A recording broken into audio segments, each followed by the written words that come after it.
Hello and welcome to another informative episode of Galaxy Social Trends. My name is Zola Gasholwana. Well, if you do not know what Galaxy Social Trends is, let me remind you, this is a show where we get to unpack all the trending stories on social media. Let me not steal the shine and allow my co-host to actually introduce himself because I can see his face. He feels left out already. Yeah, I'm always introduced. After 2 minutes, apparently I'm part of the show. But thank you to everyone for tuning in. Greetings from everyone from Nigeria, Sudan, Somalia, everywhere across Africa, people that are watching, our loyal Facebook viewers. Everyone is just showing us love every time, people that are commenting on Facebook, on our morning shows, every show. Thank you for everyone that's just showing us love and support every day. We really appreciate that. Now, let's remind you before we actually start with the show, if you want to see yourself here on Galaxy Social Trends actually hosting one of the episodes with us, you can make sure that you keep up with us on our social media. Stay active so that we notice you, and then who knows, you could be with us here on Galaxy Social Trends in our studios. All right, let's get it on with the headlines for today. As usual, I almost said produce. Yeah. As usual, all right. We give you the latest COVID-19 stats. And hashtag fight back for SA has been trending the whole weekend. And there's also a possible return of pupils in Gauteng. And Johannesburg teen is actually threatening to sue a whole Facebook, $1 million company. This person is suing it, imagine. And Finance Minister Tito Mboweni has actually threatened all those people, tender beneficiaries that have been chowing the government's money. Sorry to cut you there, but the story is so big, I need to talk about it. There was actually a church shooting. So there are people that died in church while robbing the church. It's a big story.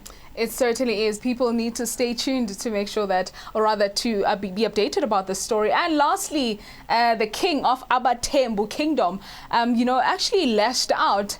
We have a lot of his videos later on the show. And if you want to watch those videos, make sure that you stay tuned to Galaxy Social Trends. Of course. And as usual, we give you more COVID-19 updates. South Africa is currently sitting on 445,000 confirmed cases, 265,000 recoveries, and 6,769 COVID-19 related deaths, with Gauteng leading with a whopping 87,033 confirmed cases, followed by the Western Cape with 76,067 and the Eastern Cape with 46,284. Kat. And we've seen with those stats, ministers, your MECs, your premiers, everyone is actually part of those stats.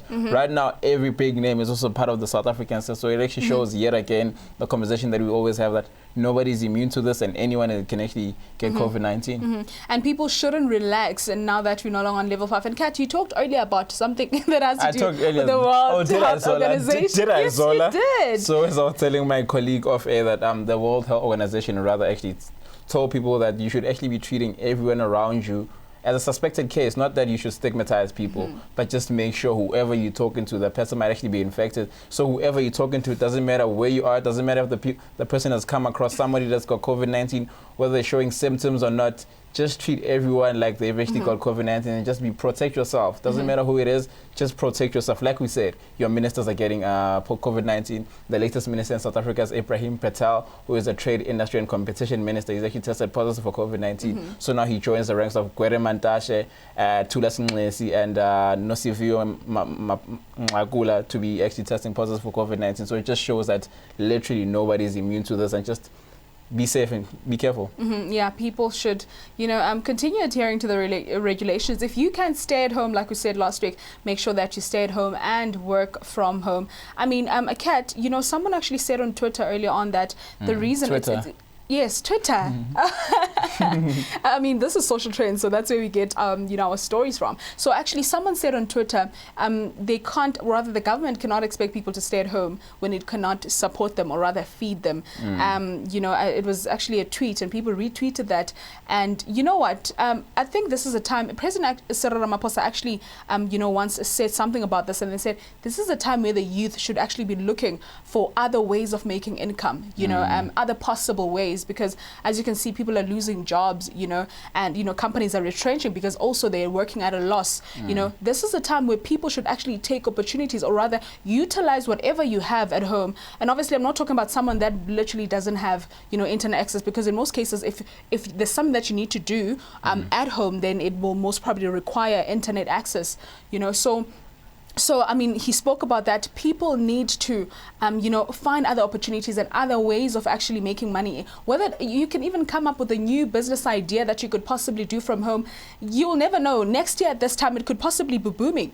Yeah, like we say every time, there's a time for it's called a paradigm shift, right? So basically, it's just a time where things are just going different. I mean, a lot of people are losing jobs, but at the same time, it's also creating opportunities. It's creating ways for people to, people are losing jobs. So what can you do to bridge the gap? I mean, it's also a time that, it's very unfortunate that our school system doesn't teach us to open businesses and all of that.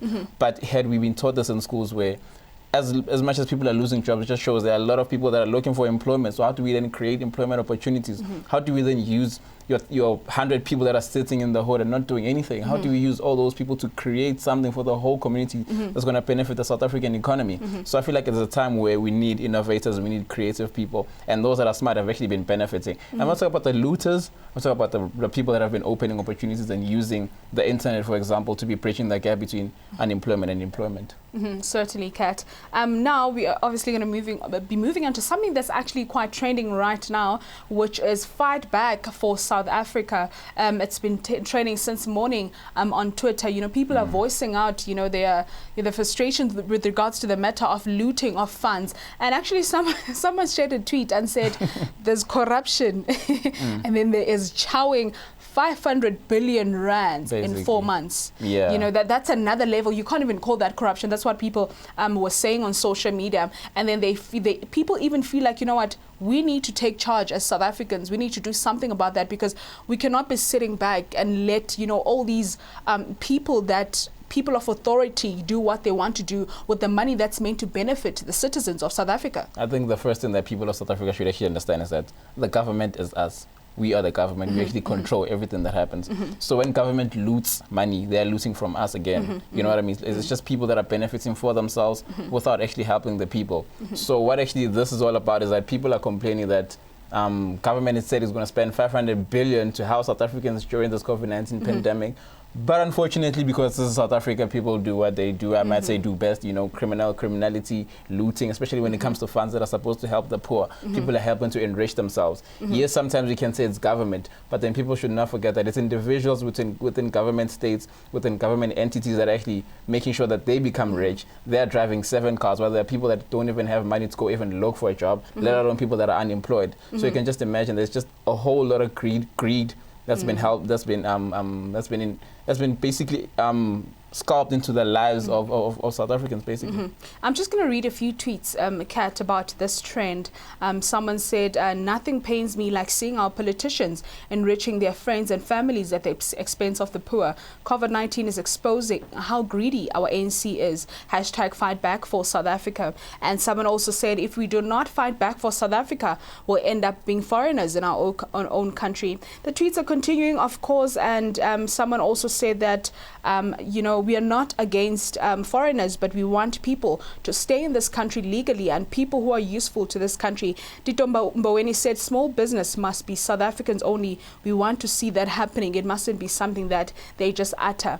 So there's so many tweets that are coming in which are saying hashtag fight back for South Africa. So basically South Africans are taking charge and saying that, we cannot sit back and watch people do as they please in our particular country. There's corruption, and there are also people that are not useful according to what the tweet is saying.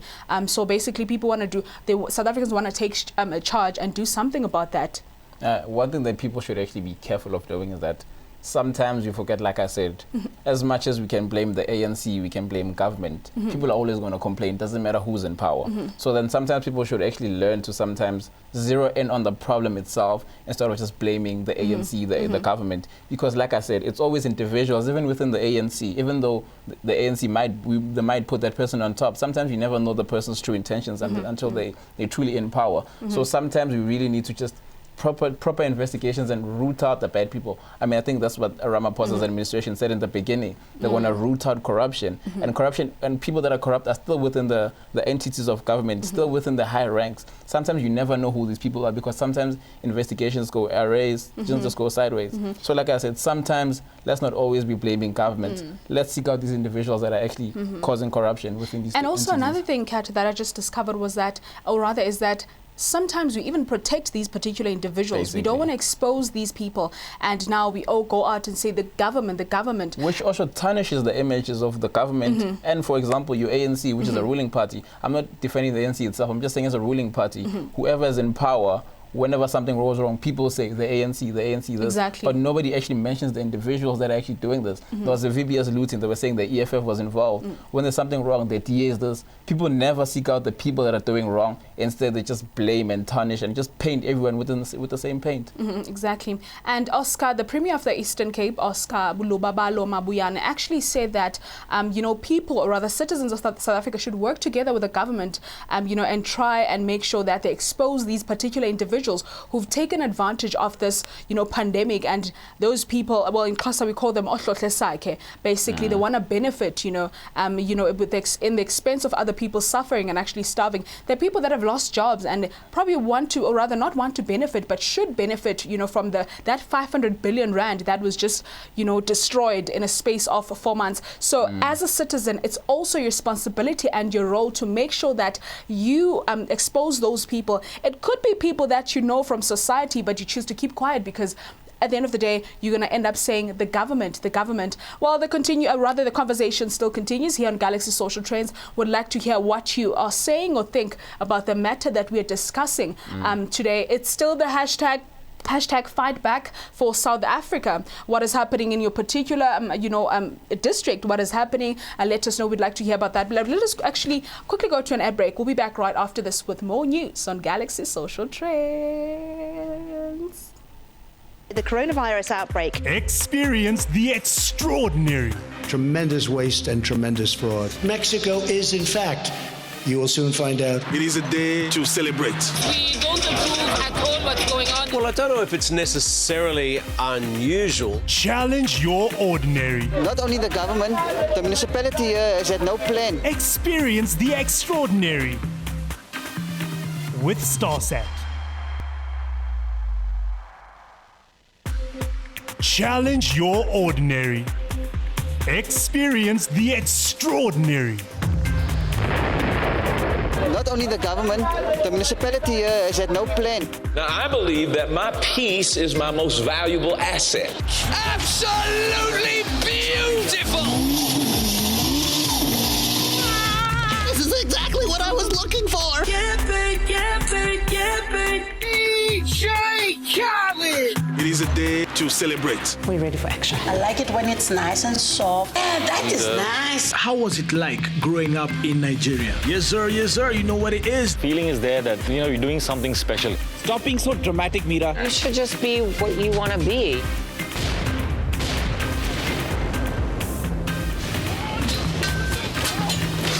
Experience the extraordinary with Starsat. Welcome back from the ad break. If you've just joined us, you're still watching Galaxy Social Trends. Don't worry, you're not late because this is just the second segment of the show. Now, before the ad break, we obviously gave you an update of COVID-19 stats, and also we talked about a hashtag that's been trending, which is hashtag Fight for SA. Fight for I almost South said bring back South Africa. Bring back He South almost said Africa. bring back South Africa. All right.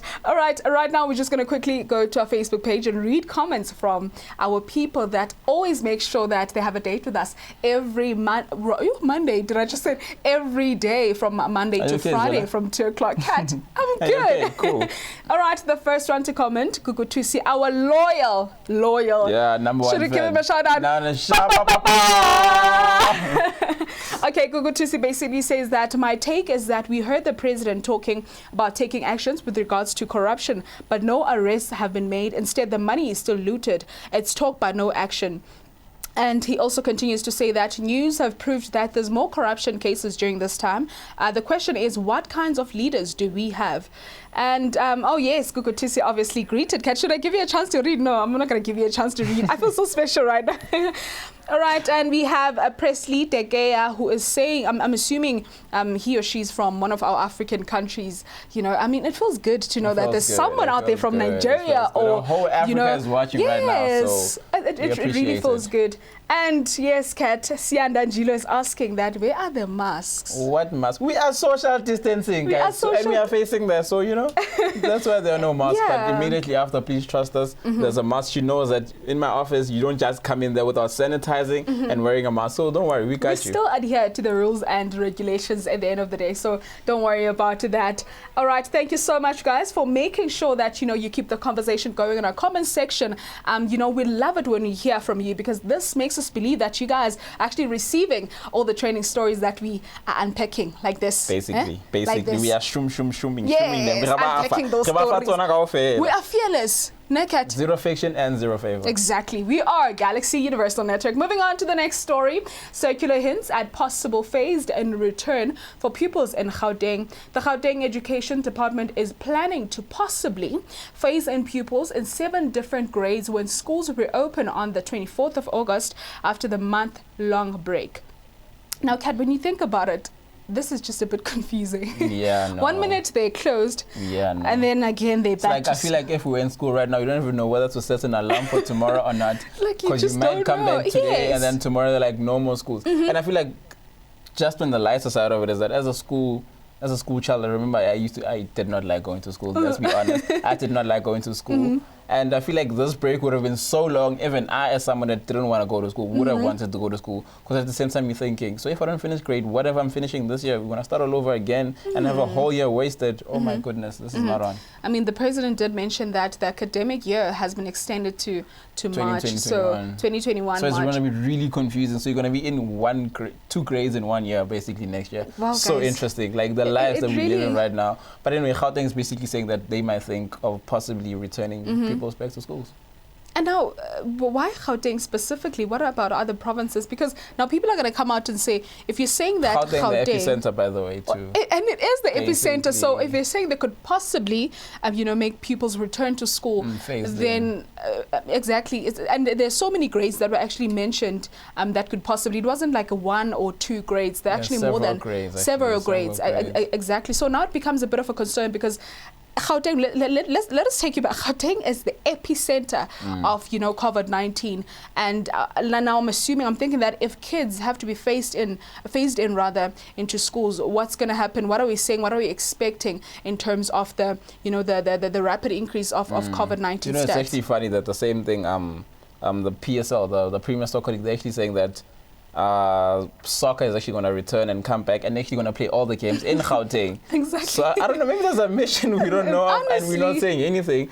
But I'm just saying it's so weird how everything's happening in the epicenter. I know it's maybe the economic hub of the country, but for everything to be returning back to Gauteng, which is the epicenter, while we have over 400 cases of COVID-19 and over 6,000 deaths, we are gambling. We really are gambling at this time because the numbers are not going down. And there's a huge gap between Gauteng, which is like the main epicenter, and the Western Cape. So you can imagine, you know, they could have maybe chosen another province, but we don't know. I mean, maybe they probably chose Gauteng. But at the same time, facilities, we got to understand. Facilities. Sometimes Gauteng, even as much as the smallest province, it's more the facilities. It's got more resources, it's got more private schools, it's got more public schools, even proper public schools, that is, compared to other places. Does not mention any province in particular. But hey, we know that particular problem. It has dozens of problems. So you can almost imagine that Gauteng can also, you know. All right, yeah, Kat, that is actually, so we want to hear what you are thinking about this particular matter. You know, the possibility, it's still a possibility. It's not confirmed yet. So you mustn't go out there and say, no, Galaxy said it's pupils are going back to school. Or Zola said that. No. There's a possibility that, you know, a number of pupils could be, or rather several grades could potentially be phased in schools. Let us know what you think about that on our social media platforms. Would love to hear from you. And to our next story, Joburg teen sues Facebook for the name of an Instagram stalker who threatened rape and murder. A terrified teenager has had to turn to the High Court to force Facebook to reveal the identity of an anonymous poster who threatened her with rape, gang rape, and murder. Kat, people are supposed to use, you know, social media platforms for the right reasons, right? Which is? which is advertising your business, maybe. So that's why social media was No, that's not the okay, that's not the main, but I mean, I'd like to assume that it's a great platform for marketing and actually considering the fact that now everything seems to be happening online. Basically digital. Basically, it's digital. So you could use that as a great platform to sell whatever product that you're selling or market whatever brand that you're selling. But unfortunately, you find people that are threatening other people, or rather sending threats and all these things. It's really disturbing. Yeah, I mean, I know someone personally who is what do you call it? LGBTQI, what's the other T? Transgender. Yes, a transgender person that I know who was actually being threatened online they want to do something to him because of his sexuality, and people were just like, and this person is saying that they've been living in fear their whole lives because somebody threatened them on Facebook or on social media rather. So you can just imagine how small words, something that you could say to someone from the comfort of your own home, could actually make their lives a living hell, basically. Certainly. I mean, and you know, the story that you're focusing on right now, I'm just trying to think about it. I mean, Facebook, it seemed like, it is alleged that it seemed like this particular person who was threatening this particular 13-year-old was protected by Facebook because obviously Facebook wanted to reveal the name of this, it was supposed to reveal the name of this person so that, you know, there are legal actions that are taken to try and maybe prevent what could possibly happen. But now Facebook wasn't doing that, and now the child had to take it to court, and now they're ending up suing Facebook for protecting someone that could potentially be a danger in society. Yeah, basically Facebook always tries to emphasize how they have privacy laws and all of that. So without knowing the details of the case itself, you can think that Facebook is basically saying things are under investigation, and they know when they're going to be able to reveal the name of the guy who threatened this little girl. All right, moving on to the next stories. Issues a threat to corrupt tender beneficiaries around 2.2 billion. You know, I've been speaking about like I always say, we need kids to go back to school, and we need a lot of people that are doing including myself, right? Just visit once in a while. I've been speaking about figures the whole day that, guys, I can't even differentiate between 22 billion and 2.2 billion. So around 2.2 billion has allegedly been lost to the looters so far, and it's enough to turn Ditombo Wene's stomach. He has slammed the Cat, please read that. Unscrupulous thieves.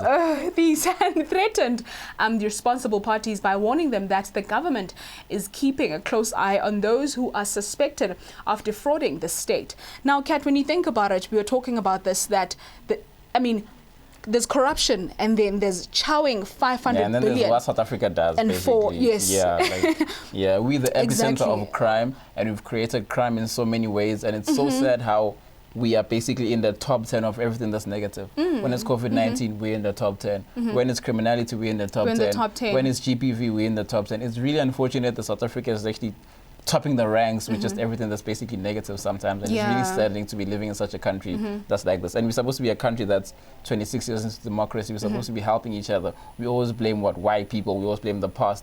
Yes, the past plays a hand, but sometimes we are not helping each other if we as black people are just enriching ourselves instead of helping the next person. Exactly. I mean, you can imagine how many people have suffered. You know, that 2.2 billion, we're talking about billions here. We're not talking about thousands or even millions. We're talking about billions. That 2.2 billion could have done so much for South Africa, and but particularly those who are really, you know, impacted, by COVID-19, people that have lost jobs, and also people that can't even provide for their families under these, difficult, circumstances. And now you get people that are really so corrupt that, they just want to use this as an opportunity for them to, to eat. And what's really sad about those people is that they already have millions and billions in their bank accounts, and for some funny reason, people just never get fulfilled. Like, there's so much greed that they just want more. Exactly. Just want more, while other people don't even have little.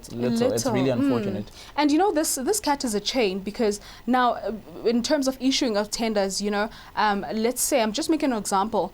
I happen to be given a tender, all right? I'm the one distributing tenders, right? And then I know Cat. No, I'm making an example. It's just an example. I wish, maybe you never know. I wish I was that person. Now, you're distributing tenders, right? And obviously, you're going to think about the person that you know. Well, that's what is happening in South Africa. This is the it's not about who could possibly do this job you well. know. It's about who you know. And that who you know person will also render so it just becomes a chain. Speaking of which, I don't know if you know about this. Presidential spokesperson Khusela Diko's husband was actually allegedly, her business had allegedly even benefited from a PPE tender that was going out. So we don't know how true that is, but the reports have actually said the business actually benefited. So it just shows you what you're saying, that it depends on who you know, and we never know what the reports were true or not, but there's a story that's just trending about that story. Certainly. So, yeah. Now moving on to the next story, because we're running out of time. There was a church shooting, right? And Kat, this was actually quite disturbing. I mean, the shooting Peter that's van der happening. Heesten's lawyer said he acted out of self-defense. So what happened is that Peter van der Heesten actually, he shot 2 attackers, 3 men that entered the church. I think it was on Sunday. Actually, 2 men were actually killed on Sunday. So it was actually like these people were actually robbing the church. So these people actually had the guts to go into a church and try to rob congregants. But little did they know that Peter van der was van der ready. Heesten with a gun in church. I mean, people actually asking questions. Why did he have a gun in church? I mean, we were talking about it. South Africa and crime. Sometimes people go to whatever lengths to make sure that they protect themselves and their families. I mean, it's not like he was just shooting randomly. Exactly. There are people that actually threatened his pastor. Apparently, even a 13-year-old boy was hurt during this whole incident. So you can just tell people are that uncomfortable now that, you know what, even if you go to church, even if you're praying to God, just carry your gun. I'm not saying I do, but people are just to be safe. You. A gun. A gun. Yeah, imagine me holding a gun. But yeah. It's actually disturbing that people have been traumatized, but you know, by all those criminal incidents that have been happening in South Africa, that you always have to make sure that you extra protected, you know, carrying a gun wherever you go, even a church. Even look at the time. Yo, guys, I have to leave early just to avoid crime. It's really, how do we even live like that in society that we fought for? I mean, you've got our struggle, stalwarts that fought for our freedom, and then we have this freedom and you can't even walk in the streets. And this time it's not because there's a Boru that wants your dompas. It's right now is that your fellow black person or even white people commit crime, whoever commits crime, there are people that are just standing in a corner just waiting to take advantage of just anyone, especially women and children. We know nowadays also GBV, there's just femicide. Just this world is just going to the dustbin right now. It really is. Now we have the last story of the day where we get to talk about the Abatembu King, King Dalindyebo, who actually went to speak out about whatever that was going on. Remember, there was a bit of a conflict between him and his son. But before we talk about that, let's take a look at the videos.